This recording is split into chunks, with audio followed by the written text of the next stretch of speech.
ملیحہ کو جو بھی دیکھتا دیکھتا ہی رہتا تھا۔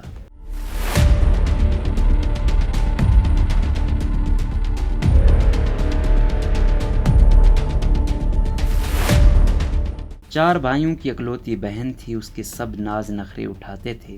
وہ اتنی بہادر تھی کہ اس کی ماں کہتی تھی کہ اس کی شادی کسی شہزادے سے ہوگی۔ ملیحہ کی سہیلیاں اس کی ہم عمر تھیں اور اس سے جلتی بھی تھیں۔ ملیحہ دل کی صاف لڑکی تھی، وہ کسی کے ساتھ لڑائی جھگڑا نہیں کرتی تھی۔ ملیحہ کی ماں نے کہا کہ شکوران خالہ آئی ہے، دوپٹہ اوڑھ کر آنا۔ شکوران خالہ کے ساتھ ایک خاتون اور ایک لڑکی بھی موجود تھی۔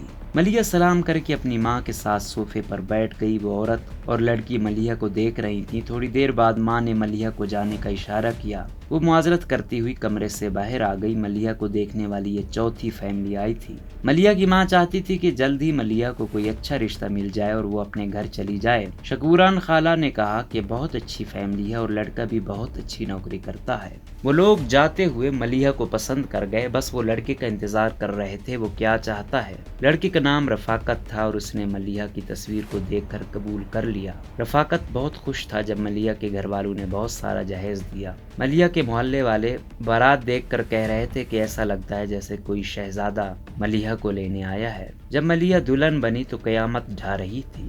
جب ملیحہ رخصت ہوئی تو گھر سونا ہو گیا۔ سرخ رنگ کے فراق میں ملیحہ پری لگ رہی تھی۔ ملیحہ رفاقت کے گھر آئی تو رفاقت کہنے لگا کہ مجھے سمجھ نہیں آتی لڑکیاں اتنا میک اپ اور اتنا زیور کیوں پہنتی ہیں۔ ملیحہ اسی وقت واش روم میں گئی اور اپنا منہ دھو کر آ گئی۔ ملیحہ نے اپنا سارا زیور اتار کر ڈبے میں پیک کر دیا۔ رفاقت بہت غصے سے ملیحہ کے ساتھ بات کرنے لگا۔ رفاقت اپنے موبائل میں مصروف ہو گیا اور ملیحہ بھی سو گئی۔ رفاقت کو احساس ہی نہیں تھا کہ وہ میری دلہن ہے اور آج شادی کی پہلی رات ہے۔ صبح جب رفاقت اٹھا تو وہ صحن میں جا کر اپنے بھتیجے اور بھتیجیوں کے ساتھ گپ شپ میں مصروف ہو گیا۔ ساس اور سسر کہنے لگے کہ بہو خوبصورت ہے لیکن نخرے والی۔ تھوڑی دیر بعد رفاقت نے آواز دی کہ اندر آؤ، مجھے کوئی بات کرنی ہے۔ رفاقت نے کہا کہ تم اتنا زیادہ میک اپ نہیں کیا کرو اور پرفیوم بھی نہیں لگایا کرو۔ ملیحہ نے سوچ لیا کہ اس شہزادے کے لیے مجھے سب کچھ چھوڑنا پڑے گا۔ ایک دن ملیحہ کی ماں اس کو لینے کے لیے آ گئی، مگر رفاقت ملیحہ کو کہنے لگا کہ اتنی اپنی ماں کے گھر رہی ہو، کبھی دل نہیں بھرا؟ رفاقت جب بھی اپنے آفس جاتا تو کہتا کہ تم بھی میرے ساتھ چلو، میرے دوست بھی اپنی بیگم کو ساتھ لے کر آتے ہیں، لیکن مجھے یہ اچھا نہیں لگتا تھا کہ میں باہر کسی غیر مرد کے ساتھ بات بھی کروں۔ رفاقت کا سلوک پہلے دن سے ہی اچھا نہیں تھا، لیکن ملیحہ نے اپنی ماں کو کبھی بھی کچھ نہیں بتایا تھا۔ وہ کہتی تھی کہ واقعی رفاقت کوئی شہزادہ ہے، اس نے مجھے بہت خوش رکھا ہوا ہے، لیکن جب وہ اکیلی ہوتی تو وہ اپنی قسمت پہ روتی تھی۔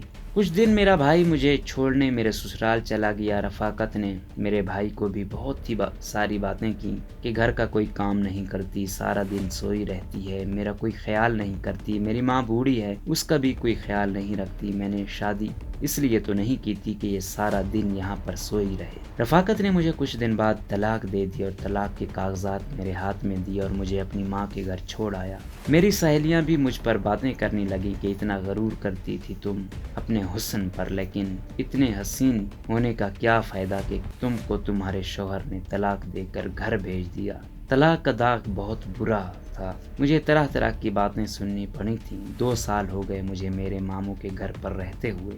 اپنے ماں باپ کے گھر کبھی نہیں گئی، کیونکہ میں جب بھی وہاں جاتی تو مجھے اپنے پرانے دن یاد آتے تھے۔ میری ماں میرے لیے طلاق یافتہ لڑکا ڈھونڈنے لگی کہ میری بیٹی کا گھر بس جائے۔ ایک دن میرے ماموں نے میری ماں کو فون کیا اور کہنے لگا کہ آپ کی اجازت ہو تو میں اپنے بیٹے کی شادی آپ کی بیٹی سے کر دوں۔ تو میری ماں کہنے لگی کہ آپ میرے بڑے بھائی ہیں، آپ جیسا کریں گے ویسا ہی ہمیں قبول ہوگا۔ مجھے اپنی ماں کا فیصلہ قبول کرنا پڑا اور اپنی ماں اور اپنے ماموں کی عزت رکھ لی۔ شادی کے بعد میں نے اسکول میں پڑھانا چھوڑ دیا اور گھر میں رہتی تھی، اپنی مامی کے ساتھ گھر کا کام کرتی۔ اللہ نے مجھے ایک بیٹا دیا، بہت ہی پیارا تھا، اور آہستہ آہستہ مجھے اپنی زندگی سے پیار ہونے لگا اور میں اپنے بیٹے اور شوہر کے ساتھ اچھی زندگی گزارنے لگی۔